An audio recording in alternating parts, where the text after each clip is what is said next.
Hi, hello, welcome to Rafi Theatre. நான் உங்க ரஃபி. இந்த வீடியோல எதை பத்தி பார்க்க போறோம்னு சொன்னோம்னா, நேத்துக்கு ரிலீஸ் ஆன குபேரா படத்துடைய டீசர் பத்தி தான் பார்க்க போறோம். டீசர் எப்படி இருந்துச்சு, எனக்கு என்ன பண்ணுச்சு, தாக்கத்தை இன்னும் ஏற்படுத்துச்சா, இல்ல வழக்கம் போலவே இருந்துச்சான்னு சொல்லிட்டு பார்த்தோம்னா, இந்த டீசர் மாறியா வித்தியாசமா இருந்துச்சுங்க. பார்க்கும்போதே வந்து பார்த்தீங்கன்னா, தனுஷ் வந்து பார்த்தீங்கன்னா யூனிவர்சல் ஹீரோவாகிறதுக்கு பயங்கரமாக ட்ரை பண்ணுறாரோ, அடுத்த கட்டத்துக்கு இந்த படம் வந்து எடுத்து போகுமோ அப்படிங்கிற மாதிரி தான் இருந்துச்சு. நம்ம உதாரணத்துக்கு நம்ம சொல்லணும்னு சொன்னோம்னா, நீக்கு படத்தை பார்த்தீங்கன்னா, அந்த நீக்கு படத்தோட கதை பார்த்தீங்கன்னா ஒரு ஒரு நல்ல கதையாக இருந்தால் கூட அந்த படத்துக்கு வந்து தனுஷ்னால நடிக்க முடியாது. அதனால் அக்கா பையனை வச்சு எடுத்தாப்புல. ஸோ வந்து அவருக்கு வந்து தெரியுது, இந்த படத்தில் தான் நம்ம நடிக்கணும், இந்த படத்தில் தான் நம்ம நடிக்கக்கூடாதுன்னு சொல்லிட்டு அவர் ரொம்ப தெளிவாக இருக்கான்னு நினைக்கிறேன். ஸோ அதனாலேயே என்னமா தெரில, இந்த நீக்கு படத்தில் அவர் டைரக்ஷன் பண்ணார். ஒரு சின்ன பசங்களை வச்சுட்டு என்னென்ன கலட்டாலும் பண்ண முடியுமோ அதெல்லாம் பண்ணார். சரியாக ஒர்க் அவுட் ஆச்சா, ஒர்க் அவுட் ஆகலைன்னா ஒரு அவரேஜான படமாக போச்சு. வசூல்லையும் பார்த்தீங்கன்னா மிகப்பெரிய அளவில் பயங்கரமாக இம்பேக்ட் கிரியேட் பண்ணாமல், ஸோ சில இது ஓகே தான். அந்த பையனும் பார்த்தீங்கன்னா ஓரளவு நல்லா ஒர்க் அவுட் பண்ணி நல்லாவே நடிச்சிருந்தாப்புல சொல்ல முடியும். ஹீரோயின் நடித்த அனிகா கூட வந்து ஒரு நல்லா பண்ணாங்க. அதை வந்து கோஆர்டிஸ்ட் எல்லாமே சப்போர்ட் பண்ணி நல்லா பண்ணாங்க. அந்த படத்தில் பார்த்தீங்கன்னா மேத்தி தாமஸ் வந்து பார்த்தீங்கன்னா கொஞ்சம் சப்போர்ட் பண்ணிவிட்டு ஓரளவு படத்தை வந்து ஒரு யூத்ஃபுல்லாக ட்ரை பண்ணாங்க. பட் அந்தளவுக்கு சக்ஸஸ் ஆகலைன்னா கூட படம் ஓகேன்றகமாக இருந்துச்சு. ஸோ இதுக்கு அடுத்து பார்த்தீங்கன்னா இட்லி கடை, இந்த பேரே வந்து பார்த்தீங்கன்னா சாஃப்டாக இருந்துச்சு. தனுஷ்க்கு எடுபடுமாங்கிறது ஒரு பக்கம் இருக்குது. முன்னாடியே வந்து பார்த்தீங்கன்னா குபேரா படம் ரிலீஸ் ஆக போகுது. இந்த படத்தோடைய டீசர் தான் ரிலீஸ் ஆச்சு. எனக்கு இன்னமும் பார்க்கும்போது பார்த்தீங்கன்னா பயங்கரமாக அடிமைத்தனம் பண்ணி மக்களை வந்து இது பண்ணுவாங்க இல்லையா. ஸோ அதனுடைய புரட்சி தான் வந்து அந்த படத்தோடைய கதை மாதிரி இருக்குது. அந்த சாங்கே வந்து பார்த்தீங்கன்னா ரொம்ப கூஸ்பம்பாக இருக்குது. அதில் உள்ள வரிகள்லாம் பார்த்தீங்கன்னா நான் தரையில் படுத்து இது பண்ணி எழுந்திரிக்கிறவன் அந்த மாதிரிலாம் சொல்லும்போது பார்த்தீங்கன்னா நம்மளுக்கு பயங்கர நர்வஸாக இருக்குது.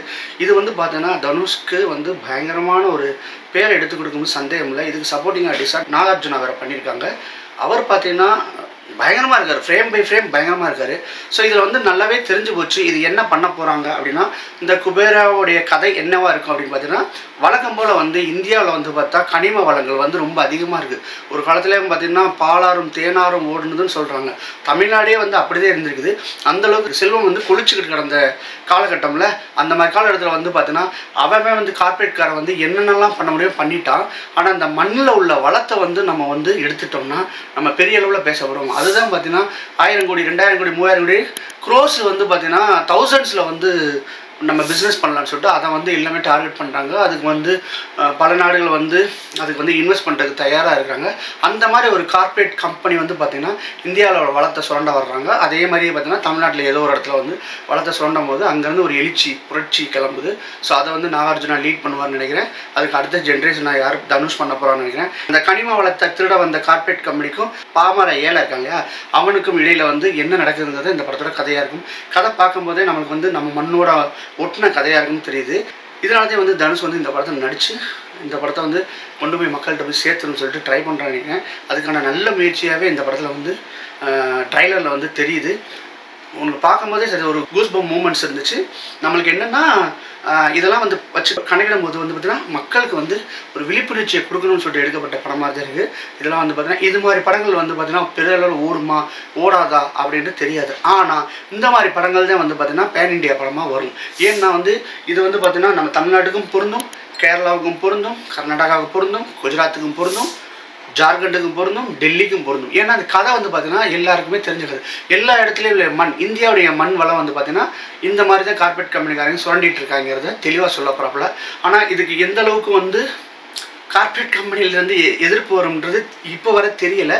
ஒருவேளை இந்த ட்ரைலர் பார்த்த பின்னாடி என்னடா பண்ணியிருக்கீங்க அப்படின்னு சொல்லிட்டு யோசிக்க கூட வைக்கலாம்.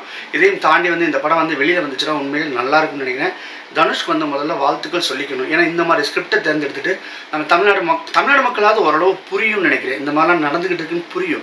ஆனால் மற்ற ஸ்டேட் மக்களுக்கு அவ்வளோவா புரியுமா அப்படின்றது எனக்கு டவுட்டாக தான் இருக்குது. ஸோ அதை வந்து மக்களுக்கு கொண்டு போய் சேர்க்கணும்னு சொல்லிட்டு ட்ரை பண்ணியிருக்காங்க. தமிழ், ஹிந்தி, மலையாளம், கன்னடா, தெலுங்கு இந்த மாதிரி மல்டி லாங்குவேஜஸில் வந்து இந்த படம் வந்து ரிலீஸ் ஆகுது. இந்த படம் வந்து நான் உண்மையிலே சொன்னேன், இந்த டீசர் பார்த்தோன்னா ரொம்ப ஆர்வமாயிடுச்சு. அடிச்சு தூக்கணும்டா FDFSன்னு சொல்லிட்டு முடிவு பண்ணிட்டேன். கண்டிப்பாக வந்து நீங்களும் பார்த்து என்ஜாய் பண்ணுங்கள். உங்களுடைய தனுஷோடைய குபேரா எப்படி இருக்குன்னு சொல்லிட்டு நீங்கள் வேறு ஏதாவது கற்பனை வச்சுருந்தா கூட எனக்கு கீழே உள்ள கமெண்ட் பாக்ஸில் கமெண்ட் பண்ணுங்கள். நம்ம கமெண்ட் பார்த்து நான் ரிப்ளை பண்ணுறேன். இந்த வீடியோ பிடிச்சிருந்துச்சுன்னா லைக் பண்ணுங்கள், ஷேர் பண்ணுங்கள், கமெண்ட் பண்ணுங்கள். ரஃபி தியேட்டரை மறக்காமல் சப்ஸ்கிரைப் பண்ணிடுங்க. பெல் பட்டனை கிளிக் பண்ணிடுங்க.